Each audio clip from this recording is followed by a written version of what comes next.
আমার নাম পুষ্পরানী। আমার সন্তান বলতে একটি মাত্র ছেলে, আর আমরা মধ্যবিত্ত পরিবারের। আমি দিনরাত অনেক পরিশ্রম করে আমার ছেলেকে পড়াশোনা করিয়েছি। পড়াশোনা শেষ করে ছেলে একটা ছোট ব্যবসা শুরু করে, কিন্তু হাজার চেষ্টা করেও সেই ব্যবসায় সফল হতে পারত না। এখন তো আমি খুবই হতাশ হয়ে পড়েছি, আর ছেলে দিনরাত মন খারাপ করে থাকে। আমি আমার ছেলেকে বুঝিয়ে বললাম, সুকান্ত, এভাবে ভেঙে পড়িস না বাবা, ভগবানের প্রতি ভরসা রাখ, একদিন তিনি অবশ্যই তোর পরিশ্রমের ফল দেবেন। আমার কথা মেনে নিয়ে সুকান্ত দিনরাত পরিশ্রম করে যাচ্ছিল। একদিন আমি বোনের বাড়ি যাওয়ার সময় এক নির্জন জায়গা দিয়ে যাচ্ছিলাম। জায়গাটা এতটাই নির্জন যে কোথাও কাউকে চোখে পড়ছিল না। হঠাৎ আমার বুক ধরফর করে কেঁপে উঠল, কারণ আমি সেখানে কারো কান্নার আওয়াজ শুনতে পেলাম। এদিক ওদিক তাকিয়ে দেখলাম ১৬-১৭ বয়সী মেয়ে হাঁটুর মধ্যে মুখ লুকিয়ে হাউমাউ করে কান্না করছে। তখন আমার মনটা ভয় কেঁপে উঠল, কারণ এত নির্জন একটা জায়গায় একা একা যুবতী মেয়ে কি করছে। প্রথমে ভাবলাম পাগল হতে পারে, কিন্তু তবুও মনুষ্যত্বের কারণে তার কাছে গেলাম। এই নির্জন জায়গায় তাকে একা রেখে যেতে মন চাইছে না। আমি তার কাছে গিয়ে বললাম, রাতের এই সময় এত নির্জন জায়গায় তুমি কি করছ? আমার কথা শুনে মেয়েটা মুখ তুলে দেখে আবার জোরে জোরে কাঁদতে লাগল। খুব মিষ্টি আর নিষ্পাপ একটা মেয়ে। আমি ওকে শান্ত করানোর চেষ্টা করি। আমি ওর এই অবস্থার কারণ জিজ্ঞেস করতে লাগলাম। মেয়েটার ওপর আমার খুব মায়া হচ্ছিল, কারণ রাতের এই সময় এমন নির্জন জায়গায় একা বসে থাকা বিপজ্জনক।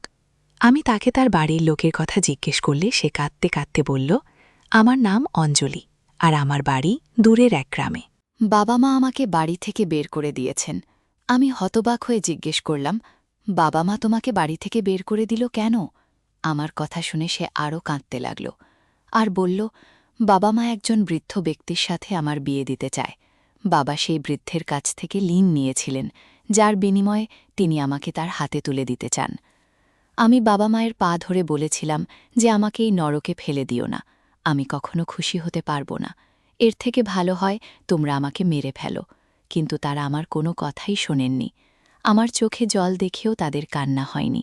আমি যখন তাদের কথা না শুনে এসে বৃদ্ধকে কোনো মতে বিয়ে করব না বললাম, তখন তারা আমাকে বাড়ি থেকে বের করে দেন। মেয়েটি নিজের উপর হওয়া অত্যাচার এবং দুঃখের কথা আমাকে শোনাচ্ছিল, আর হেঁচকি তুলে তুলে কাঁদছিল। আমি তাকে বুকে জড়িয়ে ধরে সান্ত্বনা দিয়ে বললাম, মা, ভগবান তোমার বাবা মাকে সুখ বুদ্ধি দিক, আমার সাথে চলো, আমি তোমার বাবা মায়ের কাছে গিয়ে তাদের বোঝাবো। সবসময় মানুষের একরকম যায় না, তাই নিজের মেয়েকে বলি না দিয়ে অন্য কোনো উপায় খুঁজে বের করুন। আর যুবতী মেয়েকে এভাবে ঘর থেকে বের করে দেওয়া কোনো সমাধান না, বরং বিপদকে নিমন্ত্রণ জানানো। অনেক রাত হয়ে গেছে, তাই সেই সময় আমি ওকে ওর বাড়িতে নিয়ে যেতে পারলাম না। অঞ্জলির হাত ধরে ওকে আমার বোনের বাড়িতে নিয়ে এলাম। বনুর কথা জিজ্ঞেস করলে আমি অঞ্জলির সব কথা খুলে বললাম। আমার বোন মেয়েটির দিকে করুণার চোখে তাকিয়ে বলল, আমি বিশ্বাস করতে পারছি না যে আজকের দিনেও পৃথিবীতে এমন বাবা মা আছে যারা কিনা তাদের যুবতী মেয়েকে রাতের বেলা বাড়ি থেকে বের করে দেয়। তারা নিজের সম্মানের কথা চিন্তা করে না। আমরা সারা রাত বোনের বাড়িতে কাটালাম। পরের দিন সকালে আমি তাকে তার দেওয়া ঠিকানায় নিয়ে গিয়ে দরজা নক করলাম। দরজাটা এক যুবক ছেলে খুলল। অঞ্জলি তাকে দেখা মাত্রই আমার পিছনে লুকিয়ে পড়ল। আমি অঞ্জলিকে জিজ্ঞেস করলাম, এই ছেলেটা কি তোমার ভাই? অঞ্জলি মাথা নেড়ে বলল, আমি ওকে চিনি না। এরপর অঞ্জলি ছেলেটির দিকে এগিয়ে গিয়ে তার বাবা মায়ের কথা জিজ্ঞেস করল। ছেলেটি আমাদের জানালো যে গতকালই আমাদের কাছে বাড়ি বিক্রি করে তারা গ্রাম ছেড়ে চলে গেছে। এখন থেকে বাড়িটা আমাদের। ছেলেটির কথাগুলো শুনে অঞ্জলির মুখে দুঃখ ফুটে উঠল, আর ওর চোখ থেকে জল পড়তে লাগল। আমিও ভাগ্যের এই করুণ পরিণতি দেখে অবাক হলাম। ভগবান যে কি চান কিছুই বুঝতে পারছি না। এত মিষ্টি একটা মেয়ের সাথে এমন কাজ কেউ কিভাবে করতে পারে? মনে মনে অঞ্জলির বাবা মায়ের চিন্তাভাবনায় অবাক হয়ে গেলাম। আমি ওকে আমার বাড়িতে নিয়ে এসেছি। ওকে এভাবে অসহায় রেখে যেতে পারলাম না। ওকে বাড়িতে নিয়ে আসাটা আমার ছেলে সুকান্ত মেনে নিতে পারেনি। সে অবাক হয়ে আমার কাছে অঞ্জলি সম্পর্কে প্রশ্ন করলে আমি তাকে বললাম, আপাতত মেয়েটি আমাদের সাথে থাকবে। আমার মুখ থেকে এই কথা শুনে রাগ প্রকাশ করে ও নিজের ঘরে চলে গেল। আমাদের বাড়িটা খুব বেশি বড় না। আমি অঞ্জলিতে আমার রুমে বসিয়ে সুকান্তর রুমে গিয়ে দেখলাম সুকান্ত তার জিনিসপত্র আগে উল্টোপাল্টা করছে। আমি মনে মনে দীর্ঘশ্বাস ফেললাম। আমি জানতাম সুকান্ত মেয়েদের পছন্দ করে না। সে সব সময় মেয়েদের থেকে দূরে দূরে থাকে। সুকান্তর কাছে বসে তাকে বোঝাতে শুরু করি যে, বাবা, তুই এমন করছিস কেন? আমার কথা শুনে সুকান্ত বলল, মাকে এই মেয়ে আর কেন তুমি এই বাড়িতে নিয়ে এলে?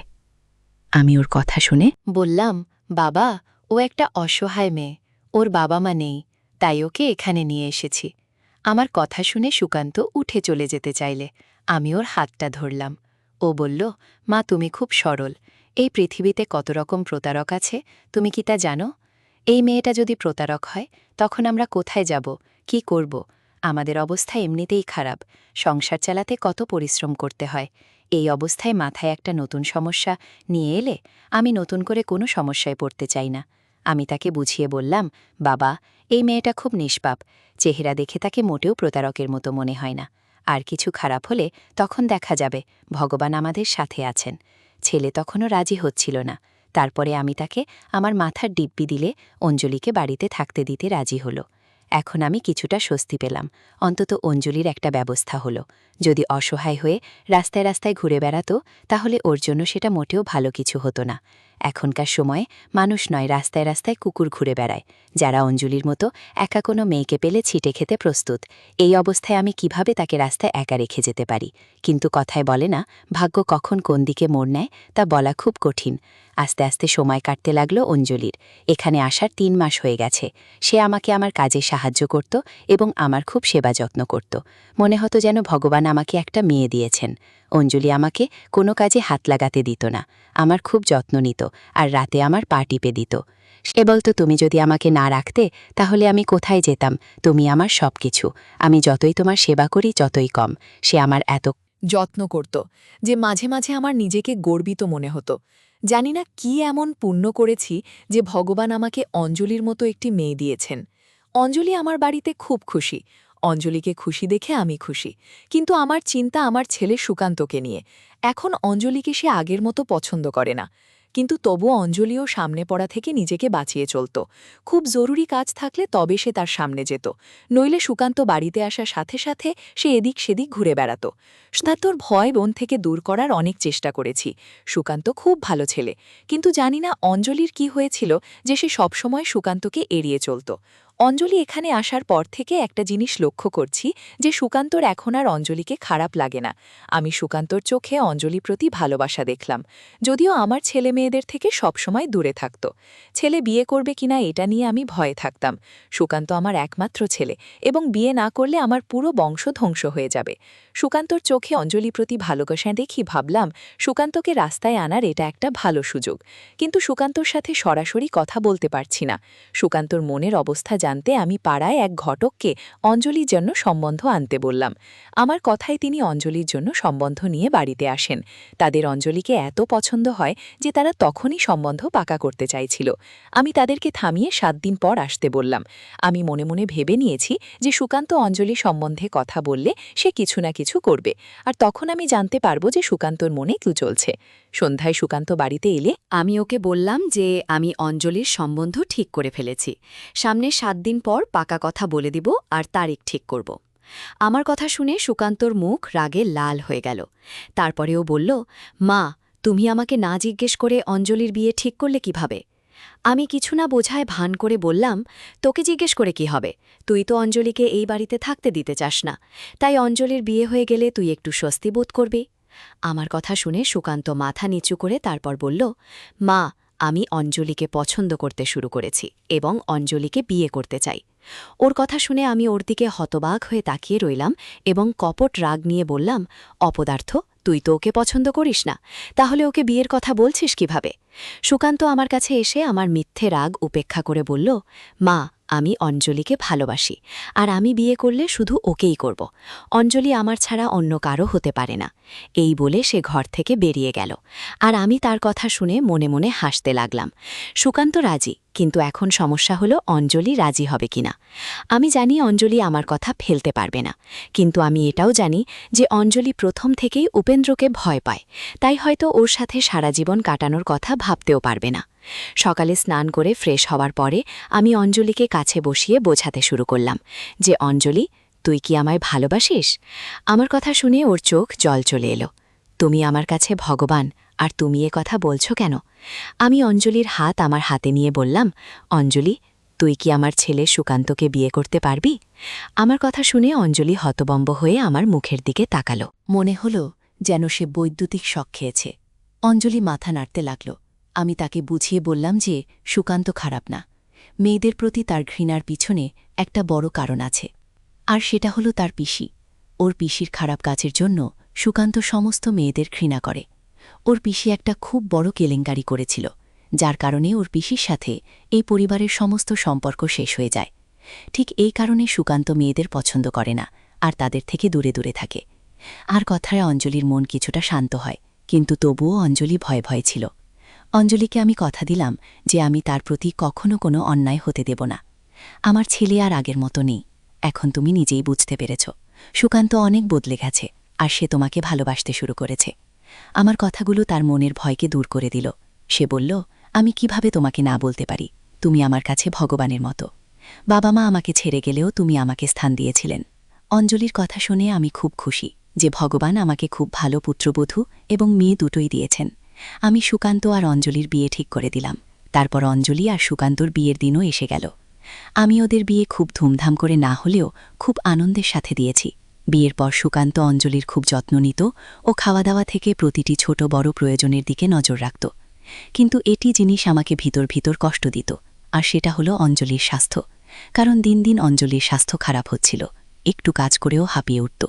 আমি সব চেষ্টা করেছি, কিন্তু ওর স্বাস্থ্যের উন্নতি তো দূরের কথা, বরং দিন দিন অঞ্জলির স্বাস্থ্যের অবনতি হচ্ছিল। আমার বোমা খুব সুন্দরী, তার টানা টানা চোখ যে কাউকে পাগল করার জন্য যথেষ্ট। এখন তার সেই চোখের নিচে কালো দাগ পড়তে শুরু করেছে। যদিও সুকান্ত অঞ্জলির যত্ন নিত।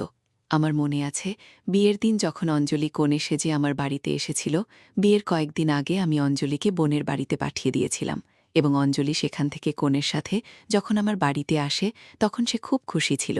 কিন্তু বিয়ের পরে সে চুপচাপ থাকতে শুরু করে।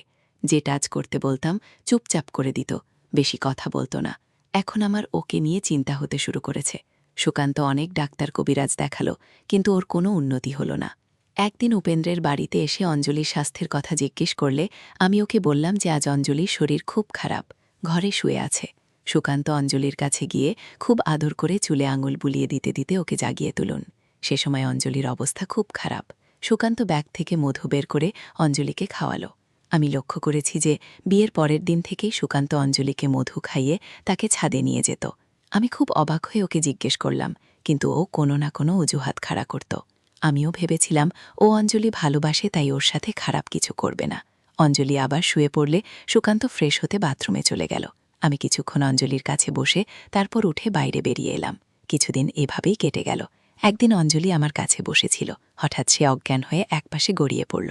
সুকান্ত ওর বাড়িতে ছিল না। আমি টেনশনে পড়ে তাড়াতাড়ি সুকান্তকে ফোন করে বাড়িতে ডাকলাম। সুকান্ত এসে হাসপাতালে নিয়ে গেলে ডাক্তার চেক আপ করে বললেন মানসিক চাপের কারণে অজ্ঞান হয়ে গেছে। মনে হচ্ছে আপনার পুত্রবধূ মাথায় খুব বেশি চাপ নেয়, সেই কারণেই হয়তো অজ্ঞান হয়ে গেছে। কিছুক্ষণ পর অঞ্জলির গান ফিরে এলে সুকান্ত অঞ্জলিকে বাড়িতে নিয়ে আসে। আমি অঞ্জলির জন্য জুস বানিয়েও রুমে ঢোকে দেখি সুকান্ত অঞ্জলির গলায় হলুদ সুতো বাঁধছে। আমি পাশের টেবিলে জুসের গ্লাসটা রেখে ওকে জিজ্ঞেস করলাম, সুকান্ত, অঞ্জলিকে কি সুতো বাঁধছিস? ও বলল, মা, অঞ্জলি দিন দিন অসুস্থ আর দুর্বল হয়ে যাচ্ছে, তাই আমি খুব বড় এক সাধু বাবার কাছ থেকে সুতো নিয়ে এসেছি। কেন জানি না আমার একটু সন্দেহ হলো। মনে হলো সুকান্ত আমার কাছ থেকে কিছু লুকাচ্ছে, কিন্তু আমি কিছু জিজ্ঞেস করিনি, কারণ আমি জানি সুকান্ত আমাকে কিছু বলবে না, তাই ওকে জিজ্ঞেস করে কোনো লাভ নেই। আমি অঞ্জলি বিছানায় বসে ওর মাথায় হাত বলিয়ে দিচ্ছি, আর মন থেকে সব খারাপ চিন্তা দূর করে ভগবানের কাছে অঞ্জলির সুস্থতার জন্য প্রার্থনা করছি। পরের দিন অঞ্জলির স্বাস্থ্য কিছুটা ভালো হয়। দুপুরের পরে যখন বেরোলাম, দেখলাম সুকান্ত ডালের কৌটা নিয়ে বাইরে যাচ্ছে। এটা এখন সুকান্তর রুটিন হয়ে দাঁড়িয়েছে। বিয়ের কয়েকদিন পর থেকেই প্রতি মঙ্গলবার ডালের কৌটা নিয়ে কোথাও বেরিয়ে যেত। আমি তাকে অনেকবার জিজ্ঞেস করেছি যে তুই ডাল নিয়ে কোথায় যাস? সে বলতো, মা, একজনের খুব অভাব, তাই তাকে সাহায্য করি। সুকান্তর এমন কর্মকাণ্ড আমাকে ভাবতে বাধ্য করে যে সে কিছু ভুল কাজ করছে না। তো আজ শুক্রবার, সুকান্তর বাড়িতেই ছিল। রাতে রান্নাঘর থেকে বেরো হওয়ার সময় দেখলাম সুকান্ত অঞ্জলিকে নিয়ে ছাদে যাচ্ছে। আমার মন আমাকে বলল কিছু একটা গরমিল আছে, তাই আমি তার পিছু পিছু সিঁড়ি বেয়ে ছাদে উঠতে লাগলাম। ছাদে পৌঁছে সামনের দৃশ্য দেখে মনে হল কেউ যেন আমার শরীর থেকে প্রাণ কেড়ে নিয়েছে। সুকান্ত অঞ্জলিকে একটা বৃত্তের ভিতর শুয়ে রেখেছে, কিন্তু আরও বেশি হতবাক হয়ে গেলাম এটা দেখে যে অঞ্জলি অজ্ঞান হয়ে গোলের মধ্যে শুয়ে আছে, তার কোনো হুঁশ নেই। সুকান্ত না জানি ওর কপালে কি লিখে রেখেছে, আর ওর সামনে বসে কিছু একটা বিটবিট করছে। সুকান্ত মনে মনে কিছু মন্ত্র পড়ে অঞ্জলির দিকে ফু দিল, আর ফু দেওয়ার সাথে সাথে অঞ্জলির সারা শরীর কাঁপাতে লাগল। এইসব দেখে আমার গলা দিয়ে আর্তনাদের চিৎকার বেরিয়ে এলো। আমার চিৎকারের শব্দ শুনে সুকান্ত আমার দিকে তাকিয়ে মুখ সাদা হয়ে গেল। ও বলল, আমি বুঝতে পারিনি এরকম হবে। আমি ওর সামনে এসে ওর মুখে জোরে একটা থাপ্পড় মারলাম। সেই সময় মনে হল সুকান্ত নিজের মধ্যে নেই। ওকে কেমন অদ্ভুত আর পাগল লাগছে। এরপর আমি ওর মুখে একের পর এক থাপ্পড় মারতে লাগল। আরও কিছু না বলে চুপচাপ দাঁড়িয়ে রইল। আমি ওকে বললাম, তুই একটা বদমাইশ, তোর সাহস কি করে হলো একটা নিষ্পাপ মেয়ের সাথে এমন জঘন্য খেলা খেলার? তুই এখন অঞ্জলিকে ঠিক কর, না হলে আমি ভুলে যা তুই আমার ছেলে। রাগে আমার সারা শরীর কাঁপছিল। আমার অবস্থা দেখে সুকান্ত মন্ত্র পড়ে কিছু একটা অঞ্জলির দিকে ছুঁড়ে মারল, আর সঙ্গে সঙ্গে অঞ্জলির শরীরটা তখনও কাঁপছিল। তাই আমি সুকান্তকে ঝাঁকি দিতে দিতে প্রশ্ন করলাম, এসব কি? এখনও মুখ বন্ধ করে এভাবে দাঁড়িয়ে থাকবি, নাকি আমার কথার জবাব দিবি? আমার কথা শুনে সুকান্ত কাঁদতে লাগল, আর আমাকে পুরো ব্যাপারটা বলতে লাগল। আমি চুপচাপ শুনতে লাগলাম। ও বলল, আমি যখন এই মেয়েকে প্রথম দেখি তখনই ওর প্রতি অদ্ভুত আকর্ষণ অনুভব করি। আমি ওর কাছে যাওয়া থেকে নিজেকে আটকানোর অনেক চেষ্টা করেও ব্যর্থ হই।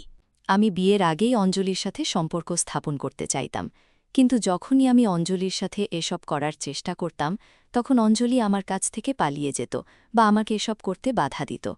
একদিনও আমাকে হুমকি দিল যে তুমি যদি আমার সাথে জোর করো তাহলে আমি তোমার মাকে সব বলে দেব।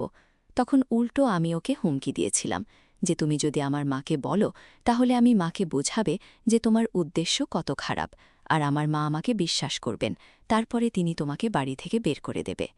আমার কথা শুনে অঞ্জলি ভয় পেয়ে যায়, কারণ এই বাড়ি ছাড়া ওর আর কোথাও থাকার জায়গা নেই, তাই ওই বাড়ি ছেড়ে যেতে চায় না। ভয়ে চুপ রইল, আমার বিরুদ্ধে কোনো কথা বলল না। কিন্তু আমার উদ্দেশ্য পূরণ হচ্ছিল না, কারণ ও সবসময় আমার থেকে পালিয়ে বেড়াত। আমিও মনে মনে ঠিক করলাম যে অঞ্জলিকে পেয়ে যাব। তুমি যখন বললে তুমি অঞ্জলির বিয়ে ঠিক করেছ, তখন আমি তা মেনে নিতে পারলাম না। আমি ঠিক করলাম অঞ্জলিকে বিয়ে করে ওকে নিজের করে পেতে, তারপর ওকে ছেড়ে দেব। বিয়ের প্রথম রাতে ফোনে আমার বন্ধুকে এই কথাই বলেছিলাম, কিন্তু অঞ্জলি আমার এই কথা শুনে নেয়। তাই বিয়ের প্রথম রাতে অঞ্জলি আমাকে তার কাছে আসতে দেয়নি। এবার অঞ্জলি চালাকি করছিল, সে ফোনে আবার কল রেকর্ড করে নেয়। আমি অঞ্জলিকে হুমকি দিলে সে আমাকে বলে যে তুমি যদি আমার সাথে জোর করো আমি এই রেকর্ডিং তোমার মাকে শোনাব। কথা শুনে আমি দুর্বল হয়ে পড়ি। বিয়ের এতদিন পরেও আমি অঞ্জলিকে নিজের করে পাইনি। অঞ্জলি আমাকে বোঝানোর চেষ্টা করত, আমাদের বিয়ে হয়েছে, আমার জন্য না হলেও তোমার মায়ের জন্য, এই সম্পর্কটা সততার সাথে বজায় রাখো। কিন্তু অঞ্জলির কথায় আমার কোনো ভ্রুক্ষেপই ছিল না।